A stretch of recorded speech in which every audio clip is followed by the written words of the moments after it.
we have a very large panel, as you can see, 6 people, all representing different aspects and angles of food production.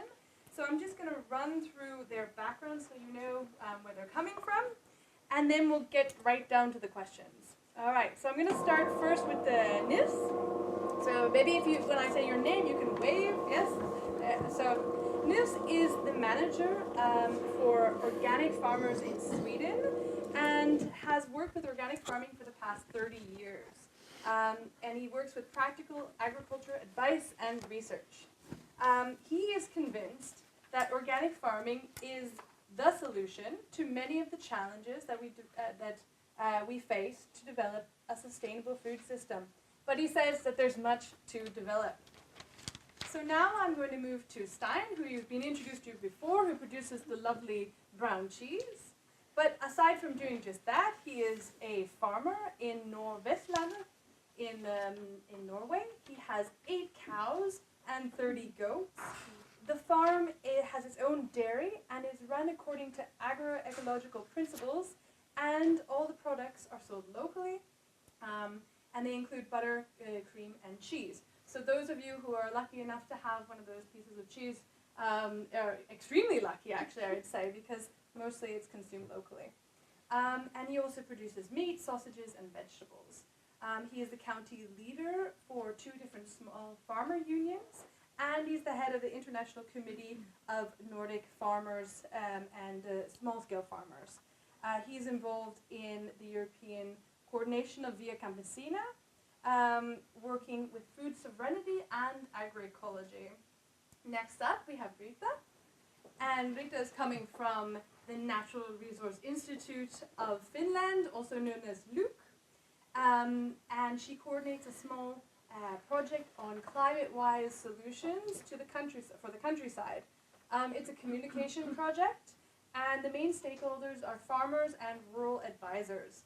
The project is funded by an organization called, could you explain this acronym? Yes, European Agricultural Fund for Rural Development. Ah, fantastic. Okay, great. I forgot to ask you about that before. And she's interested in how rural solutions can help cope with climate change and how we can co-create solutions. Next up, we have Maria. Maria Dirke. And she has a master's in science and agriculture. She is a senior advisor in sustainable food production with a background in extension and policy work, national and international issues. Maria is experienced in organic and conventional food production, and she has had different positions at the Food and Agriculture Organization of the UN, the National Board of Agriculture, the Swedish Organic Farmers Association, and the Federation of Swedish Farmers. So the 4th person we have is Leif Bach Jørgensen, and he is a former Danish organic farmer. He's now working for an environmental NGO called the Danish Ecological Council.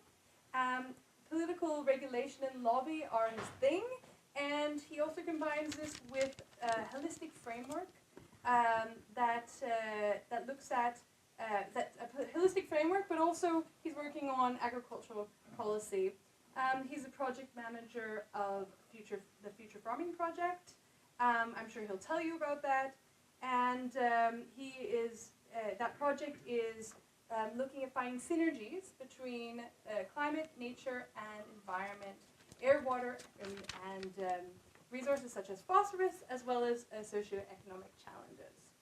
And he's also covered the development of the EU Common Agricultural Policy for many years. And last but not least, we have Shakti López, and she is a student in agroecology at the master's program, the agroecology master's program at the Swedish University of Agricultural Sciences. She's an activist in food sovereignty, and she is working with NOAH, the Friends of Environment Denmark. She's currently writing her master's thesis, and it's about crop diversity.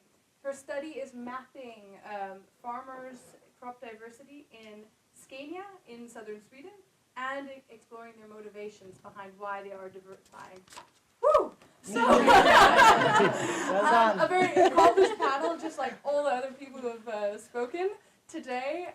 You're bringing so much experience to the table, and so I think it's very similar to the last panel discussion. We're going to start it off with some.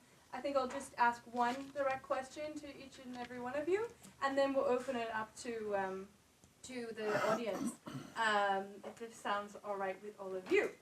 So, I'm going to start with you first, Stein. We saw that in this report the meat consumption needs to decrease by 81 to 91% in order to stay within the planetary boundaries. But from this report that we can also see that there's a huge need for livestock in our ecosystems. But in this part of the world, livestock have a fairly bad reputation right now. And as we heard you say before, this is not quite merited in the fact that there are many different forms of production. And so the report also showed that currently around 2 million sheep and 230,000 cattle are released to graze in Norwegian outfields yearly. I wanted you to kind of explain the importance of these livestock, because I think you have a lot to say about that, and show that how much we do need these livestock in our ecosystems in order to perform certain ecosystem services. So the floor is yours. I'll give you this. I can't promise it's not going to make a big sound, but we're going to try to work with it. So. Thank you. Thank you for giving me this question, Otto. Because this is right to the point of the question, how Scandinavia can contribute to the global, and I underline global, food production with healthy food produced in a sustainable way. And I would like to add, based on our own resources and renewable resources as stated by the FAO. We have several reasons. Ruminants who graze on semi-natural pastures are producing food from areas that cannot be used for any other kind of food production. Sheep, goats, because you forgot the goats. They are my pets, so don't ever do that. Did I not say livestock? I'm sorry. Did I just, sorry. Yeah.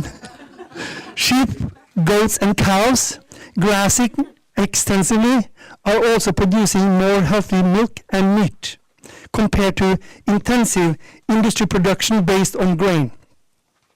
The third, an under-focused advantage has to do with the carbon storage.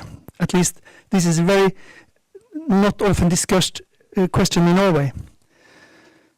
And to build up humus. Grazing ruminants are increasing carbon storage in the soil and build up humus for future food production, where grain and vegetables are doing the opposite. It's more and more advised to have a crop rotation where you grow vegetables and grain maybe 3 to 5 years, and then also have 3 to 5 years with grass to compensate. And this grass is again used for winter food for the ruminants. I'm pretty comfortable with a reduction of meat because I'm coming from a tradition where it was more fish than meat. But the new calculation on emission from ruminants are international and not based on extensive grazing. So I think we need to be more concerned how the meat is produced. And the effect on carbon and the humus are not taken always into consideration. So for me, what good is it to reduce emission from ruminants if we destroy the soil for future generation with monocultures at the same time as we reduce the capacity to store carbon? Thank you. Oh, thank you very much. Yeah, very nice kind of overview. And I'm sure we're going to get more specific questions from the audience about more in this line of that you were speaking to. About the importance of livestock, because I think that often can be misunderstood. So, Maria, I'm going to ask you the next question, and it's about the report. The report placed a lot of emphasis on local food production. And based on your experience working in rural areas, what kind of actions do we need to take to support local food production, and how can we put these into place in the local market? It is a very huge question, and it's a very huge way of acting to make that as a result, because for so many times, for so many years back, we have been exactly in the opposite direction, more big scale and efficient and rational, and bigger places, bigger farms, more animals where we want to have get them with the layer and so on and so forth. But what we have seen in other countries last years are very positive, because it's much more, it's very clear that we have much more people are interested in farming, in food, in the origin of the food, and that is, of course, the most valuable thing for farmers. So I think we see in all our Nordic countries more contact, more closer contact between consumers and farmers in new ways.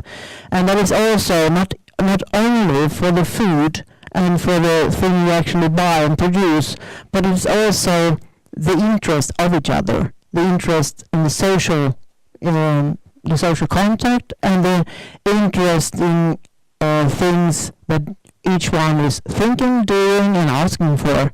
So I think there is quite some small movements starting up, and there have to be much more of them. There is a lot of this is very much small private initiatives, or like Riitta and things like that we mentioned earlier, and also community supported agriculture is another part of it, but it's still very small. So I think just that these things has to be more talked about, and we have also to think about in this, after all these years when we have been into the big scale thing very much, how can we work to elaborate more of the small scale thing, because there is more and more people being interested in it. So I think it's both a pull and push effect, both from consumers and from farmers, because there is very much there to gather from. Thank you very much. My next question is for Niels. The report, it was looking at future agriculture production in the region that would be produced not only just with organic principles, but with agroecological principles in mind. So if we're actually going to make that shift, if we're actually going to move our production systems into these production systems that are modeled within the report, how do we actually do that? What kind of mechanisms do we need in place to facilitate that shift? Also another massive question. Yeah. Yeah. First of all, thank you very much for inviting me here. It's very, very encouraging to have studies looking on 100% organic farmers in the Nordic countries when you are the manager for the Swedish organic farmers. And that's really, really, encouraging. And just a comment on the report, that's the it's really interesting, I think. And what I miss a little bit as a farmer and a manager, or talking for my members, it's the economy part. It's like Rose said, at the end of the day we have to pay the bill, so that decides very much how we act. And today also we somehow miss the whole refinery industry, which puts very, very large pressure on our members or farmers, and decides very much their choice in their production. So I think, if we that must be included in further research going on. But also this connecting, Erik said it also, the agroecology is also including the whole food system and the society actually. We can make an ecologization or sustainable, we can talk about sustainable agriculture, but actually we need also to have a sustainable society and economy. We have to have an economy which are circular, not linear like we have today. We must, start to change our minds.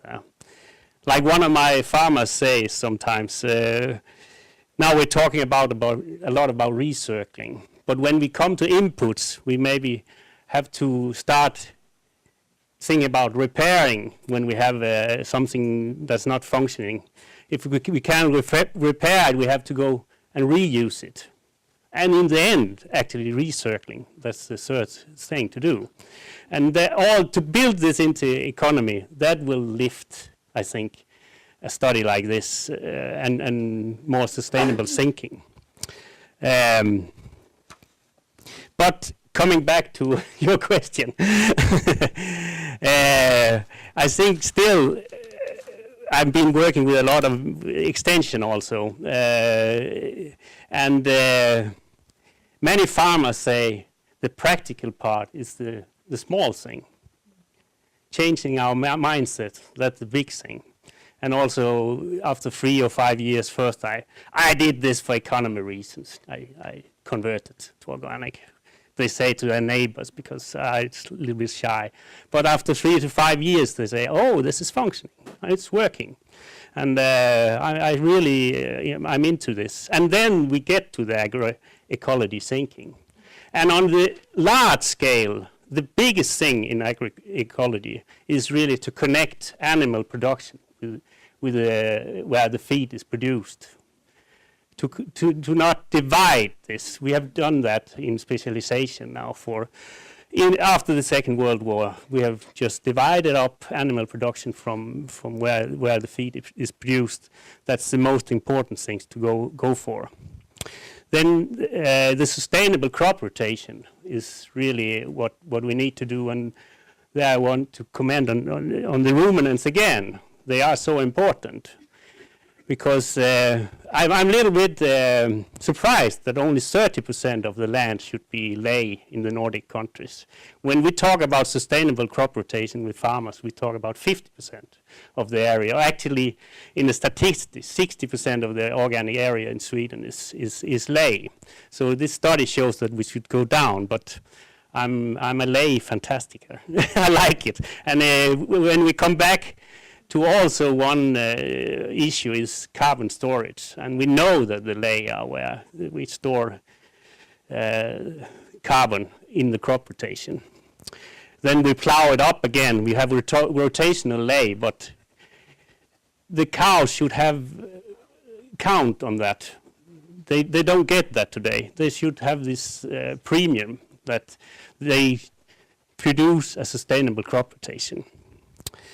Then it is, but I think you will get into that, the diversification of the crop rotation, and also within the field, mixed cropping. That's the next step. Mixed good crops and mixed seeds also. And what we often forget, in the past I was working about in research with actually integrating animal production in the crop rotation. We have a specialization now going on in animal production, only having one species of animals on one farm. But to get into a good agroecology farming system, we need to mix up animals and use the different, there are different roles in the system as a good way to go forward. Maybe I should stop there. Just to say, we made okay, I'll take it later on. You'll take it later? You'll have a chance to advertise that wonderful publication. Yeah. You can insert it into another response, Yeah. for sure. But I wanted to move to Leif and talk about the scenarios in the report. We looked at how we have to kind of reduce our importation of food, and we can do this through extensifying our farming systems. But basically, there's kind of two things that come to my mind, and one of them is that, do we have the current labor force to do that? Do we have enough people working in the agricultural sector to extensify? And then the second question is, how can we increase production while and intensification at the same time without compromising quality? Another big question. Thank you, and in fact you gave me one more question, saying what kind of agricultural policies do you want to make the change? Of course. You can throw that one in too. So half a minute then. Yeah. Thank you very much for the invitation, and thank you very much for the analysis. As we heard before, I'm from Denmark. I'm from a farming country, so my perspective is Danish. I also made scenarios with my organization, and it was about Denmark. This Nordic perspective is very useful. As you said, I also work with a European agricultural policy. It's so difficult to find a common policy which shoots for Stein and shoots for the Danish pig farmers. It's so different. But that's the challenge, and I think this scenario is giving some very good thoughts about that. I'll start with the last one, which you did question which you didn't give me, but I was going to give it later, but you can take it now. Yeah. In fact, I don't believe in a shift from intense farming to extensive farming one day to the other. I also don't believe in a system change night over. So my work is to find out how can we go the reform way, which policies can we find which can make us go in the right direction. And now again, the Danish perspective, we have a lot of intensive pig farmers and dairy farmers. And they are there today and they will be there tomorrow as well. And we have to handle them in the politics. And I think the way to handle them is to put up more demands to make the production more sustainable, as we did for the last 2, 3, 4 decades. We have to go on. The EU has put up some targets in the Water Framework Directive. We have to have clean water, we have to have clean air, and we will have some new climate targets, 1.5 degree. We have to meet those targets, and industrial farmers can do this as well. Some of the solution is to take some land out of production. Some of the solution is to lower the amount of pigs. Maybe some of the solution is to close the loop and avoid the import of soya, as you talked about. And some of the solution is new technologies, environmental technologies, which can do a lot. And I think industrial farming, in fact, can solve a lot of these problems, but not all of them. And yes. So the other question was about the workforce. Do we have the workforce? And I know you're speaking specifically to the Danish situation, but if we are to kind of make these kinds of shifts in our agricultural production, do we have the right people to do that, or do we have enough people to do that? I think the question about labor force is no problem at all. If we look at the Danish history, years ago we had a lot of shipbuildings factories, steel production and things like that. A lot of people employed with those. And nearly night over, those productions disappeared and was put to the east, far east. And when you look at that, some people got unemployed for a short time.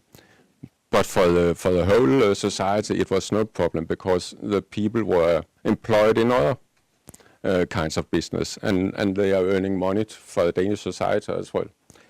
if we look at the Danish agriculture, we did already see a major shift. Some decades back, there was a lot of people working in agriculture.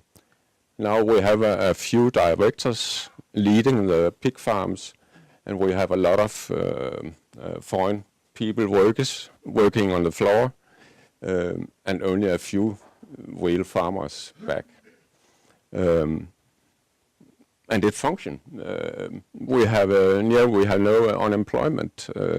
We earn a lot of money. We have, and I think if we go the other way, if we want to go back to a more sustainable agriculture, and if we want to make this small-scale farming sector much bigger, which I think we should, I think people would go there if the frame conditions was okay. We need to have some politics which makes it possible to get a proper living from making local food and from making small-scale politics. Then the labor force should be there for sure. Yeah. Great. Thank you. Thank you very much. I think some of the other issues that you wanted to bring up before, we'll leave that till some of the questions from the audience come up. But, and I think that because you're speaking specifically to the Danish situation, I hope we'll get a chance to look at the labor situation, for example, in other countries, because I know that was pointed out as a challenge in production. But Shakti, I want to move to you, and you carried out you're carrying out a study with Swedish farmers and looking at their motivation to change their practices. Can you tell us a little bit about your findings so far? Yes, so I've made a study about crop diversity and crop diversification among Swedish farmers in the county of Scania, southern Sweden, which is a big agricultural area. You're going to have to speak up. The people in the back. Okay. This better? Okay. And I was interested in looking at farmers that actually have quite a high crop diversity that are going against this trend of specialization that we have seen for a long time, and to sort of see what we could learn from what has motivated them to do that. And in my study, I first did a mapping of sort of the current crop diversity situation in Scania, using geographical information systems and crop data reported by farmers to the Swedish Board of Agriculture, and then assessed each farmer's crop diversity with using a biodiversity index.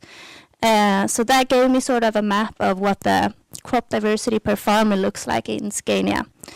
And then I chose an area where there were farmers that had higher crop diversity than the average, and did interviews with them about their motivations for this. And so I used social psychological theory to look into human behavior and human motivations. And according to this theory, we all need to have autonomy, and we all need to feel that we have self-control over our lives and our situation. And when people are forced to do something that they don't value as important, they could become unmotivated and feel incompetent and out of control.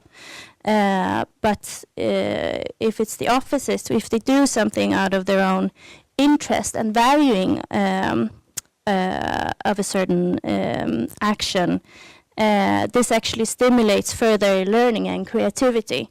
And this is called intrinsically motivated behavior. So this is something you do out of your own belief and valuing and enjoyment. And these kind of behaviors are more likely to persist, even if there isn't it's not regulated, or if is no financial rewards, for example, for that. So I think that's also a very important perspective to have, that agriculture also has to be attractive and enjoyable for the farmers. So that's kind of what my motivation for taking that perspective.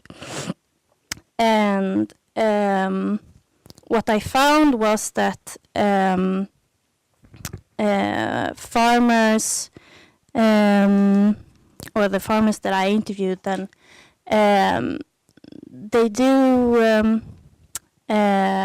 value all these. They really see a value of crop diversity. They see a value of integrating legume and ley in their crop rotations, and they can see quite direct effects on their cropping system from that. And what motivates them in their choice of crops and cropping system is mainly a mix of interest and economics.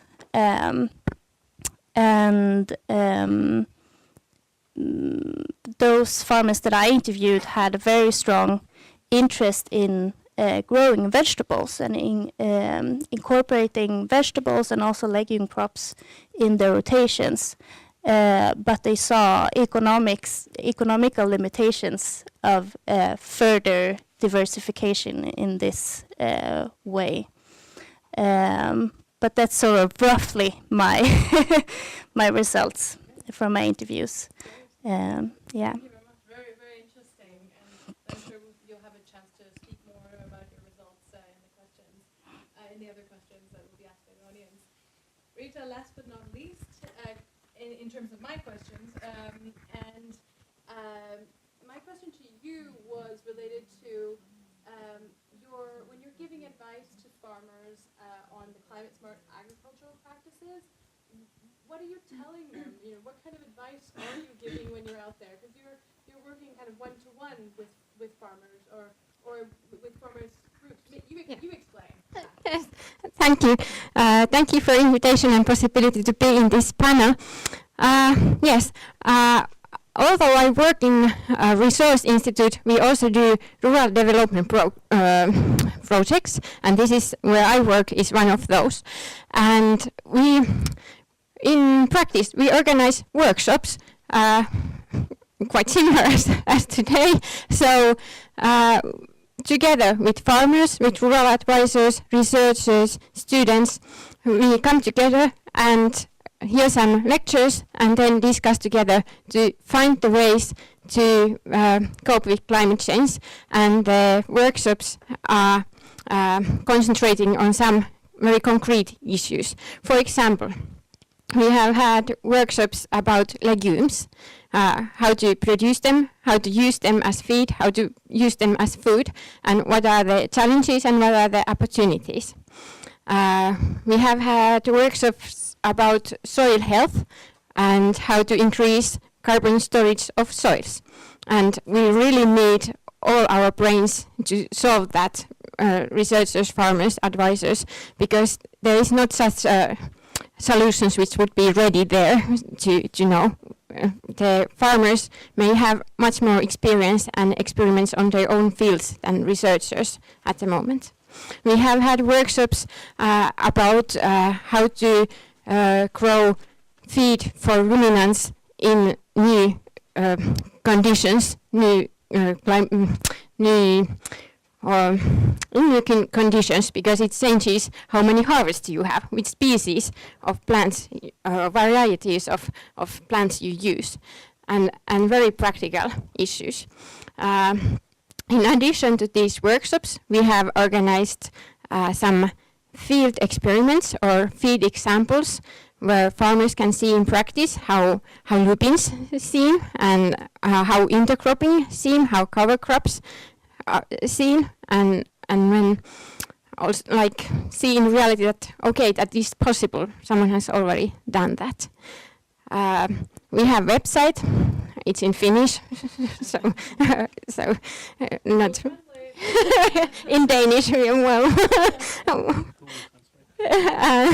yes, and we have done, or the researchers of Natural Resources Institute have written articles to farmers' magazines on specific issues. For example, soil fungi, about these issues. Maybe I want to say the basic thinking in our project, which we have found useful. We have found useful that we think that agriculture has 3 roles when concerning climate change. We have to adapt to the new conditions, try to find ways to cope with them. Then there is this mitigation side, how to produce food so that the emissions would be lower than nowadays. And then there is the third role, maybe the most important role. Agriculture is producing food for us. We can't live without it. And then it's also problem solver to climate change issues. It can sequestrate carbon from the air to soil. It can produce renewable energy. So it's agriculture has many ways to give solutions to this society, and it's really important role. We have found that coping with climate change, trying to find those solutions, it's not rocket science. The ways can be quite familiar for farmers. It's just a new view how to develop your own farm, and sometimes it's like how to cope with different kind of uncertainties, so that you don't rely just on one plan. I have only plan A, and if that crashes, then there is nothing. You need to have strategic thinking skills for future. And we have learned that we need hope, because as long as there is life, we will need food, and there is hope for these solutions. Thank you so much. That's a nice positive note to end on. So I want to move it to the audience now, but can we just get up again and shake? Because I think that it's the end of the day. It's Friday. People are very Just shake getting it tired. See, I have the luxury of standing the whole time. Oxygen is needed. All right, so who has some questions to ask to our expert panel here regarding production? So Johan, you have it. So we're going to kind of do ping pong with the microphone.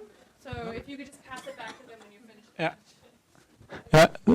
Thank you so much. I have a question directed mostly, I think, at Shakti and maybe Niels also, about, because you know farmers, I would expect, and organic farmers, and so how do you see the motivation of farmers to increase cultivation of edible legume crops, and if they see a challenge, or if it's a movement already happening, or can farmers drive this sort of change? Should I start? Yeah.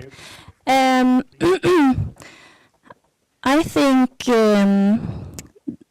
definitely there's an interest for that. It has a direct positive effect in their crop rotation, so it's something that they want to include if possible. But I don't know if that's always the problem of farmers not wanting. I think it's a problem of having a contract with a processor or a buyer and getting a fair price for it. And I was talking to a farmer who was growing legumes for Findus, who lost his contract, and he wanted to keep the legumes in the rotation, but he was kind of forced to stop. He wasn't forced to do it, but it was the most economical solution for him. But if there can be created good sales opportunities for farmers, I don't think there's a problem on them incorporating legumes. Yeah, I can just add, it's really happening now. What is limiting the development is actually seeds, I think. And actually, in the past in Sweden, we had something, brown beans for the military. It was grown on Öland very much, and the military don't want to eat these brown beans just anymore. So they shift now, a lot of farmers. They have a lot of experience in bean production, or also combiners for beans, because you need a special, what do you call it, skärboard. But they have a lot of experience in bean production, and they are converting now, both conventional and organic, actually. What is limiting actually is that it is really in the south of Sweden. We need warm, good condition. Gotland is also a good area for beans. So I really feel it's happening, but we need more seeds to. I think when we get into the shop, it's very much imported beans in Sweden, and I think it's traditional. They have their channels buying in from abroad. We need to get in there in the shelves. That's the challenge. I think Riitta, you had a comment, and then Maria. Yes, thank you. My perspective is Finnish perspective, because that's the agriculture which I know. In 2017, the area of faba beans was bigger in Finland than for potatoes. So the amount of legumes is growing really fast, and there are farmers who make different kind of experiments. There are farmers who grow organic lupins and lenses and so on, even in Finland. So it's growing fast. You said that the problem is lack of seeds. I think one of the problem is lack of advice how to, in practice, grow them. How deep you should put the seed and which amount of fertilizers. Well, not so much for legumes, but for regular farmers, how to grow them. When I say seeds, we need these all these seeds for human consumption. Faba beans, we have a lot of seeds here, but the different kinds of beans that the consumers really want to buy directly, there we need more, which is suitable for the Nordic conditions. Yes, and so I would like to say a big thank you for inviting me. I forgot to say it earlier. It's a pleasure being here.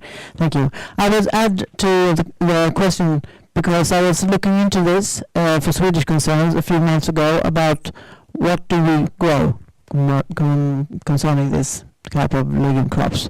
And we have for many years raised quite a lot, much more area with this crop the last years, but the prices are going down, and that is maybe the most efficient signal for farmers.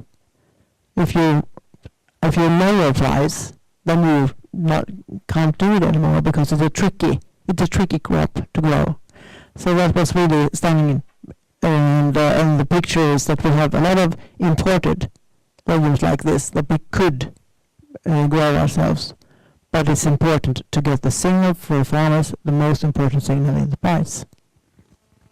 And Leif, you had something to say as well.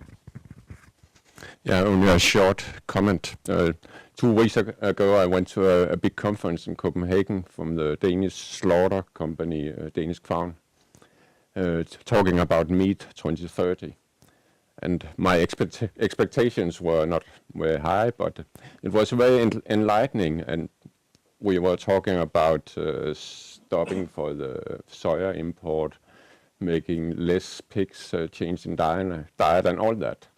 And I talked to a Danish pig farmer, and he said, if the consumers want me to make something else, I'll do it. If they want me to make horse beans, I'll make horse beans. As long as I can earn my money on it and stay as a farmer. And I think that was a good perspective. I think we can make change. Yeah. Great comment there. And I think that links back to the conversation earlier today, which was on consumption. And now we're kind of seeing consumption and production, these conversations starting to merge and seeing how they're related to one another. Before, in many ways, we put them in silos. So I think that I think you made a really nice observation there. And there's, I just want to check in the back if you can actually still hear when people are talking. Yeah? Okay, good. You had a question, and you had to speak into this lovely microphone. Thank you.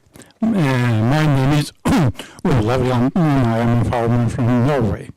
And I want to ask especially the Swedish and Finnish persons here about using the grasslands outside the arable land. In Norway, we say that we need more ruminants in the grasslands. They can produce food from grass, and people can't eat grass. They can produce meat, milk, eggs. And doing that, they fertilize the soil, they make the soil better for grass growing with their feet, and they spread seeds. And we think that this is more important and maybe bigger than the emissions from these animals. Therefore, in my opinion, we need more ruminants in the grasslands. And I would think that the same way of thinking should be used in other countries who have much grasslands, forests, especially in Finland and Sweden. That's my question. Thank you. Okay, great. Who wants to take that on? I don't agree. Also in Sweden we are missing a lot of grazing animals for concern of for instance, to keep our area open. And also the National Board of Nature have also announced it's quite a big number of animals missing to keep up the areas that they need to keep up to diversity. So it's a big problem. I think it's a Nordic thing, and we are also having big challenges how to do this, because we are losing farmers, we're losing animals, and we're pulling out from the countryside with the production that is needed. If there will be someone left there doing the job that we are talking about today, we have to change that trend. It's totally in the wrong way.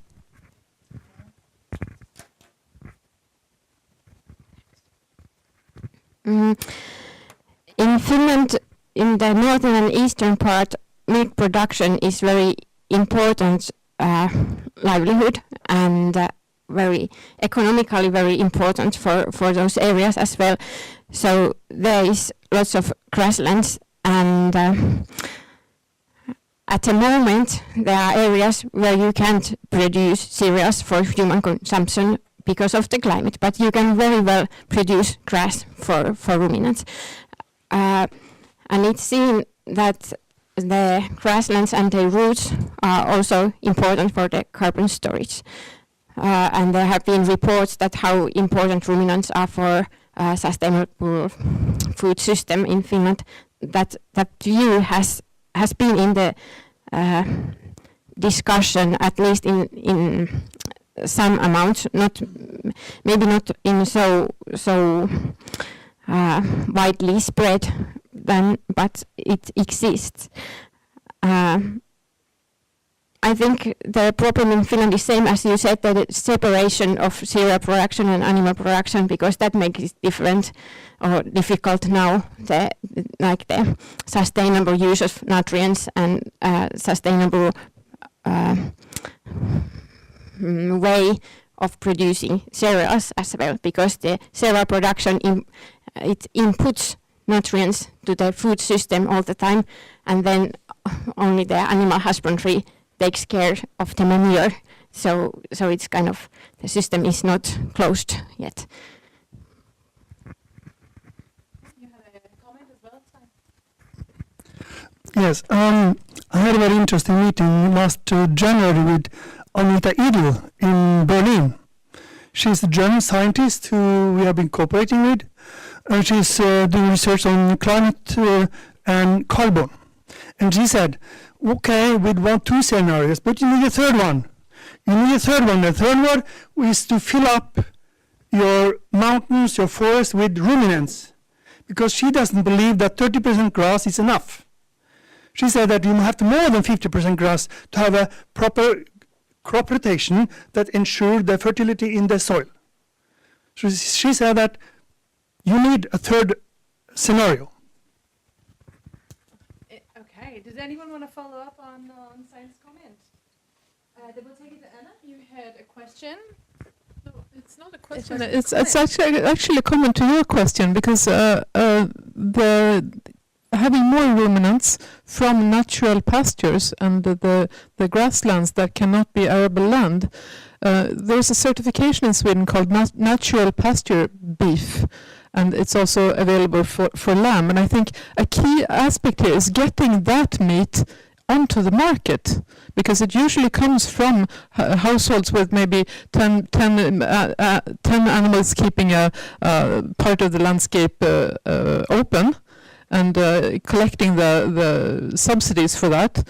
But to enable market access, to enable certifications so that the market can, valorize this type of meat to the retail sector, I think that would be an extremely interesting way forward. And we're now seeing a little momentum for this natural pasture meat in Sweden. It has been sort of low, but there's increasing interest, and we are going to be pushing it. And we'd really like to see more of that type of thing in the other Nordic countries. Signal to Mats. Thank you very much. Rasmus, to you. Yes. Thank you. I also had a comment, or maybe a partial answer. I'll take the liberty to try to answer your question partly. There were 2 questions that I reacted to. One concerns the greenhouse gas balance of raising ruminants, and I have tried to look into it. I was last week giving an education, or a sort of a speech for Swedish climate advisors, so farm advisors specialized in climate, and they also had the similar question: is there anything we can do with carbon sequestration in our pastures and in our arable land to sort of outweigh the methane emissions coming from ruminants? And I have really tried to look through the available evidence, and there seems to be no way that can come close. This seems to be, apart from a few that I find admittedly bizarre calculations, there is just no evidence that methane emissions from ruminants could be outweighed by carbon storage resulting from having the ruminants. So as much as we would like that, it's simply not true, it seems. The other one concerns, do we need more ruminants to keep our semi-natural pastures open? And then I sort of want to direct the attention to this report that we've been discussing all day today, and I've just now looked again at the sufficiency scenario, which is sort of the minimum amount of ruminants necessary to use the semi-natural pastures, and it seems to be about 1/3 of the ruminants that we have today would be sufficient. Now, that is not the same as saying as if we had 1/3 of the ruminants, all those semi-natural pastures would be used. So I mean, it's how we allocate them, but that's eventually a question of policy then, and so on and so forth, and economics of how we choose to allocate things. But I mean, the physical number of ruminants, we shouldn't try to think that we need more of them, because the marginal ruminant today is not eating pasture, but is eating cereals, to be honest. So I just wanted to make these two comments. Thank you very much. Great. Yes, of course, and I think you also wanted to comment on that. So we'll give it to this side first, and then I'll I was just coming. The national board is not that it's too few; it's they are not on the right place, and that's why we are pulling out of these areas that are so valuable. I just want also to comment on this because that's again that we use the ruminants in the wrong way. You know, we could easily do something directly today instead of feeding bulls. We could make castrates and we could really take hand on all this natural grassland. So it's go to a more rough-based production system. That's really the issue. But the discussion about all these cereals is that we have so much cereals that we have to dump them in pigs. And we have to dump them in bulls. And we have to dump it in chickens because it's so cheap. So we need to do this, and we support cereal production, which is not sustainable. We have to be aware of that. That's why we do bull production today. 100 years ago, we had more than 100,000 summer farms in Norway, Fäbod in Swedish. Today there is 900 left. We do have more animals in Norway than we had before, but they are kept in a big hole. They are eating soy from Brazil. Instead of going outside on the fields, it's cheaper to do it like this. And they produce so much, the yields are so high that they cannot walk in the forest because the udders are destroyed. And they're so heavy that they destroy the soil. So if you change the system and let them go where they should go, the whole calculation of emission will also change. Because then we don't need to, today our calculation is in Scandinavia is not focusing on what the natural and social destruction we are doing in Brazil. Right. So it's a question also of externalities, as you're saying, yeah. And to you. Yeah, just a little comment about emissions. Near my home, there is a mountain area where there has not been animals for 3 decades. And some years ago, some persons hired the whole area and put 1,000 or 1,500 sheep into it. It changed the plants. They're growing in the whole area. The birds came back, the insects came back, and much more grass, much more, I think, much more, much richer carbon in some years. I know it's very difficult to find out this precisely, but I think that probably is much more important than the emissions from these 1,000 or 1,500 sheep. Great, thank you so much for your comments. I think you had a question, is that correct? Yeah? And then we'll go here, and then we'll go here. Yeah. Well, first a comment, because I understand why producers, they say that they only produce what the consumers want. It's somehow right, but it's also a lazy opinion from the producers, because they have ample opportunities to change their production to something else. And the other thing, if the question is how to change the agriculture, I think it's important to look at the youth, because they are the ones who can change normally. And one big problem, at least in Denmark, is that that generation shift is very difficult for young people. It's very expensive for them to buy a new farm, because they are so big, and there has been a lot of investment in a farm. So to take over a farm, it's they have to put a lot of money on the table. So maybe it could be a good idea to look at low investment farming with low input farming, in order for young people to have new ways to start being farmers. So I just want to hear your opinion on that. Great, thank you. Thank you for your question. So who wants to take that one on? Yeah, but can we just pass it down here like that? Yeah, I agree. We need some politics which can help people to be able to start up a small-scale farming, extensive farming. I think one instrument could be to do some kind of capping.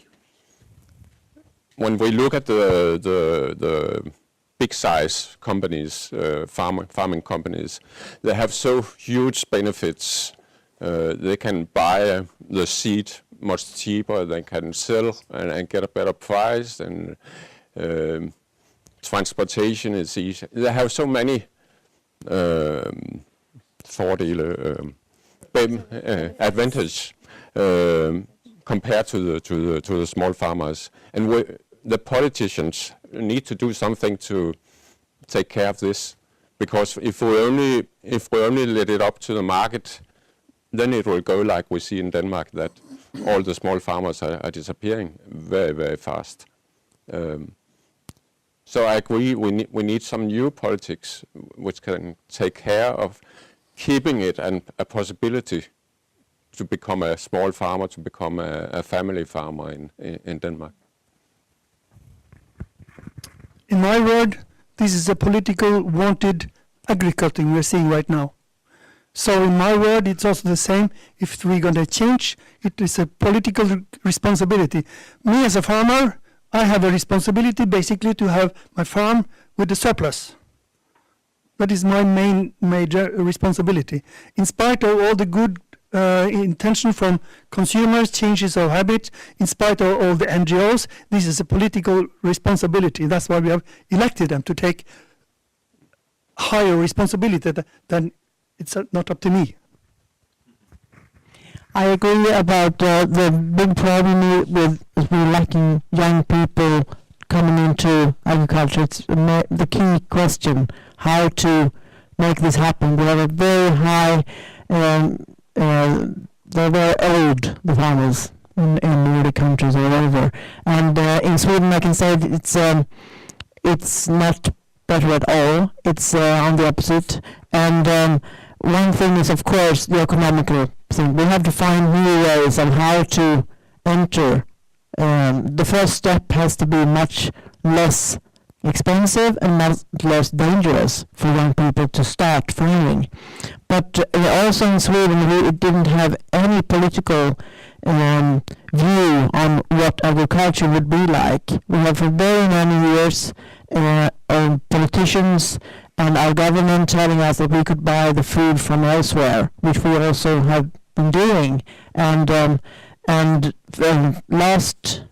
1.5 years we have had a food strategy, and most other European countries have had that for a long time. This is the first time for 25 years that we have a food strategy.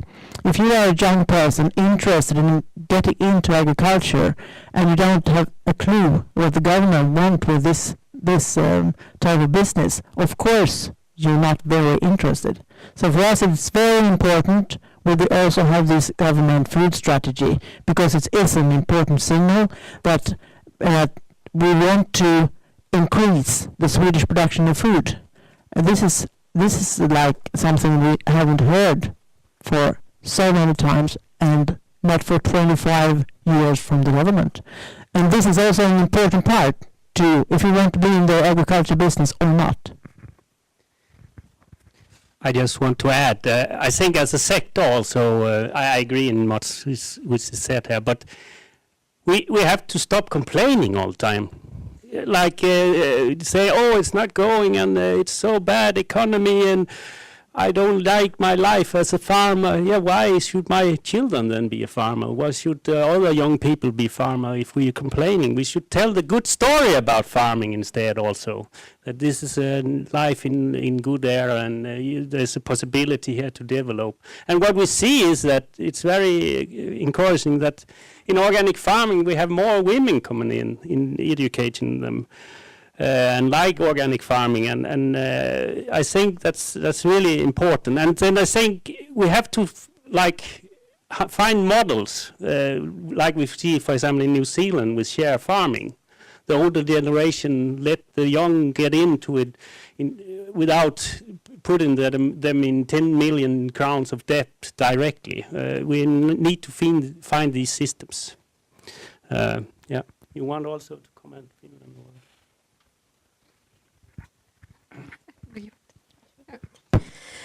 Yes, I agree that young persons are very, very important when considering solutions for climate change.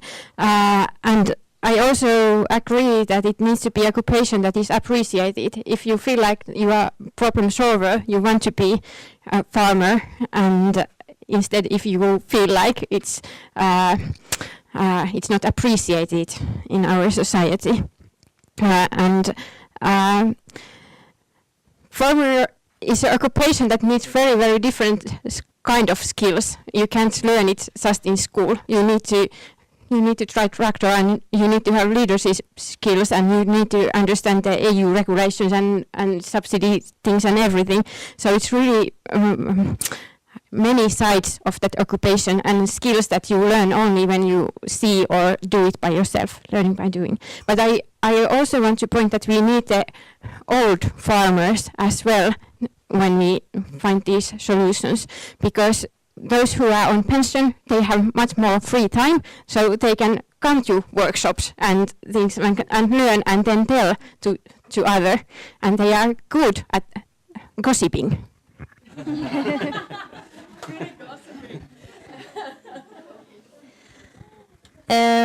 Yeah, I think a lot has already been said, but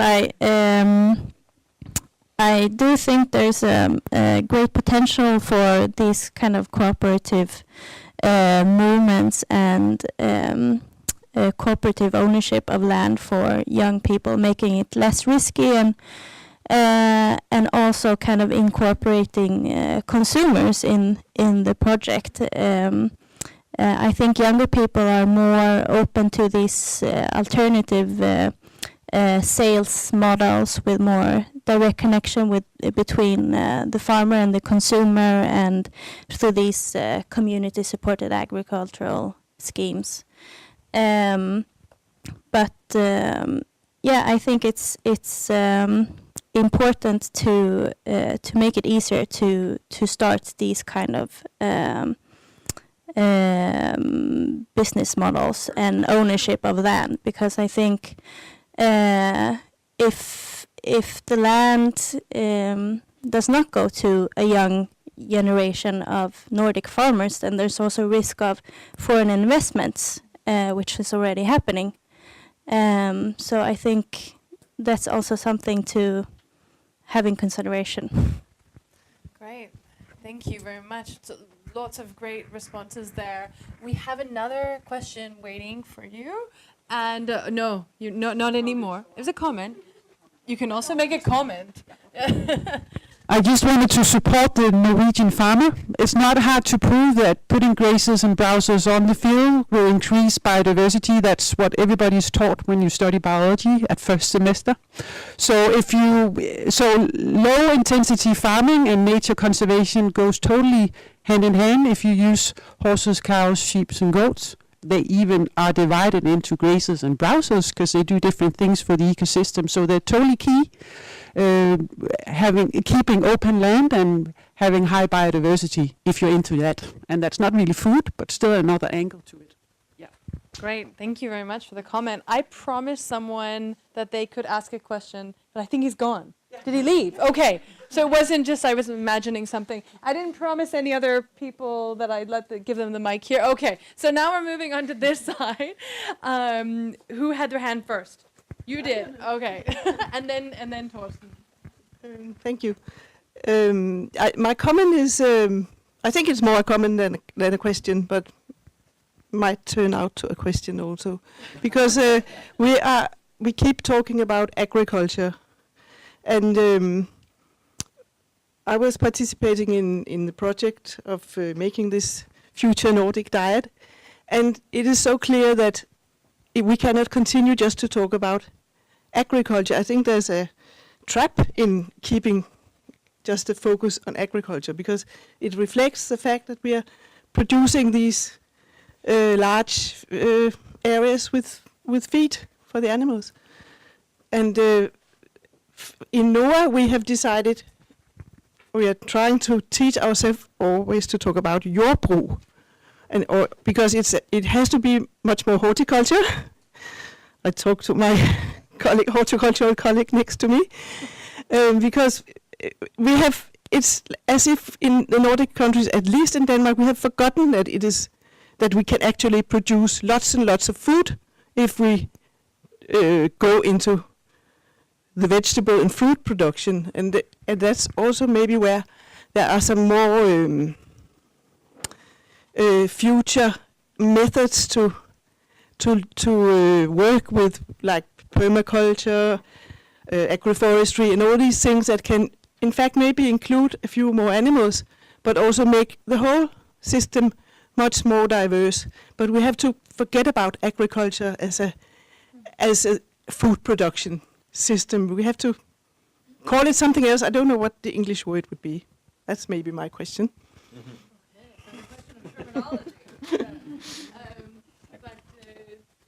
Just a comment on that. I used to work with research. We were talking about life supporting systems.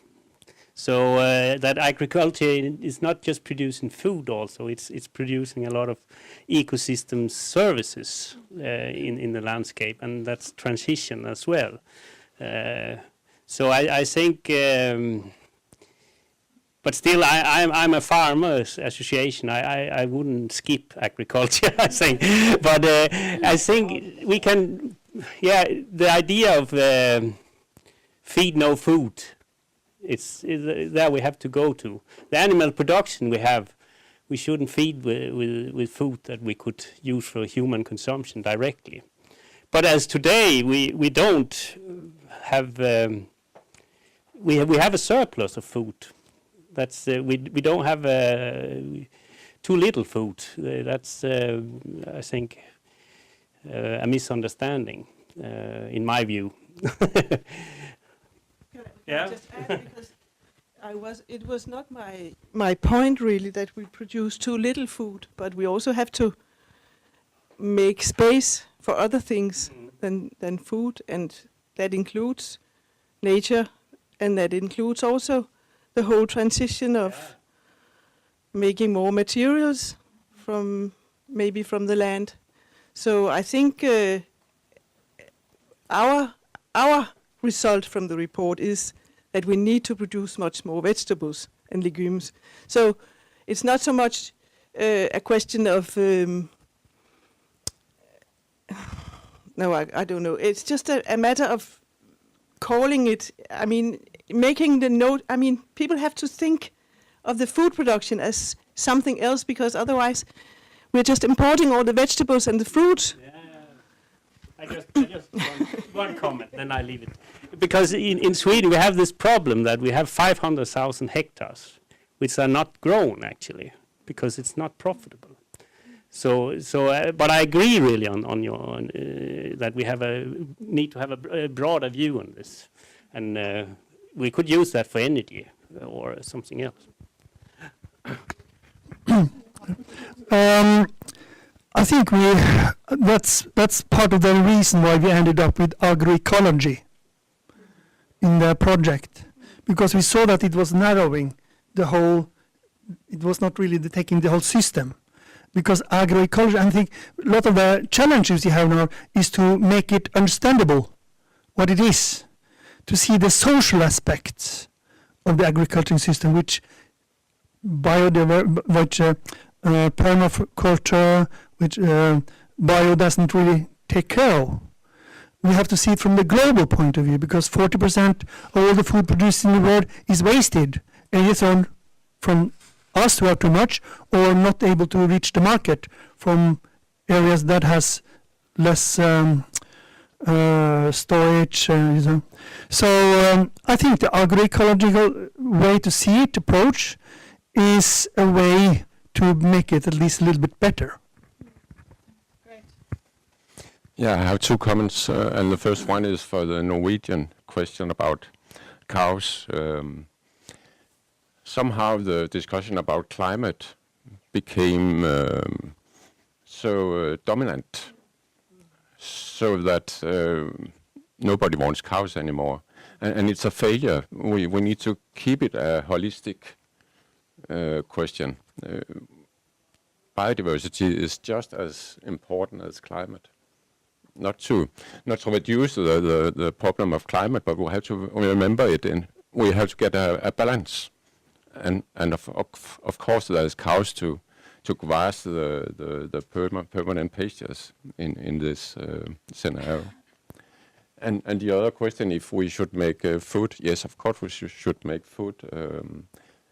And I think this scenario, for me, it's enlightening in that way that I know that we make too much food in Denmark, but I didn't know that you make so little food in the other Nordic countries. And it's kind of new for me. And in a global perspective, we have to see look at a future where the African people should feed themselves. Food production is certainly a question that we should take care of. One last comment from who wanted to comment on Riitta and Shakti, and then we'll jump to Torsten, and then we'll have to close it down to make sure that we're finishing on time. Okay, about these concepts and how to frame them. I cannot make the terms in English, but about this agroecological thinking, there are a couple of good examples also in Finland. If you put agroecological symbiosis and find that it's an existing farm in Hyvinkää, and they cooperate with vegetable farm and with bakery and with chicken house and drawing it together. And there is also this social sustainability, thinking things as village, and also economical feasibility, which they are thinking. And I think one point to grab this together is that maybe we should think sustainable farming also as villages, or how to then think the village. It can be 5 persons, it can be 500 persons, or 5,000 persons, but like not just on one single farm or farmers union, but like the persons together to make it also sustainable on social view, and to make cooperation between vegetable producer and maybe cow farm and cereal production, so it would be easier. Yeah, I agree with you on that, but I just want to say I see a small problem, at least with the older generation, with cooperation, which was something I found in my study. There was like one farmer said that, yeah, I was forced to cooperate. It's something negative, and there is this kind of individualistic culture existing in farming, which was not the case a couple of 100 years ago, but it has turned into this kind of like business owner model of I'm my own employee and boss and entrepreneur, and yeah, this way of thinking. So I think there's a challenge there. But I think most farmers see the benefits of cooperation, and also the benefits of having a more closer relationship with consumers. These are all things that they know in theory are good, but I think culturally it can be hard to approach. But I also wanted to emphasize something that was mentioned also on the last panel, the role of public procurement in this equation, that the need for developing more local food strategies when the municipalities and regions work together with farmers and support creates new sales opportunities for local farmers to actually do this shift. And that ties together the production and this kind of future Nordic diet that can be applied in school kitchens and in other public institutions. So, and I know that in the Swedish food strategy, they set a goal of 60% of the food in 2030 to be organic. And the biggest, going back to your question about fruits and vegetables, that has also a very important role that is often forgotten, sort of, when we talk about agriculture. In the report from the Swedish Board of Agriculture, they said that was the biggest potential for increasing organic production in Sweden. Was one of the groups was actually fruits and vegetables, and to have that being supported through the municipalities as buyers, I think is very important for farmers to make that shift. And Maria, I'll just give you the last comment. And then unfortunately, I don't think we will have time for your question, Torsten. I'm very sorry about that. Maybe you can ask it afterwards. So you have very, very much the last word. I would very much like to stress the importance of working together, consumers and farmers, because I think there is a very, very, just as we have been talking here today, there is so much in common, and food is a very good place to meet, to eat together, to work together with food, to ask for nice food, and to produce nice food. So that's my comment. I think that will be very much more improvement if we work together, and we should all watch out to get generalized pictures of the other one. As a farmer, to present a generalized picture of consumers, how they act, and on the opposite from consumer side, describe farmers very generally spoken. It's just try to avoid it, then we'll work much more together. Thanks. That's actually a really nice comment to end on. So I think that it's, yeah, thank you very much for that.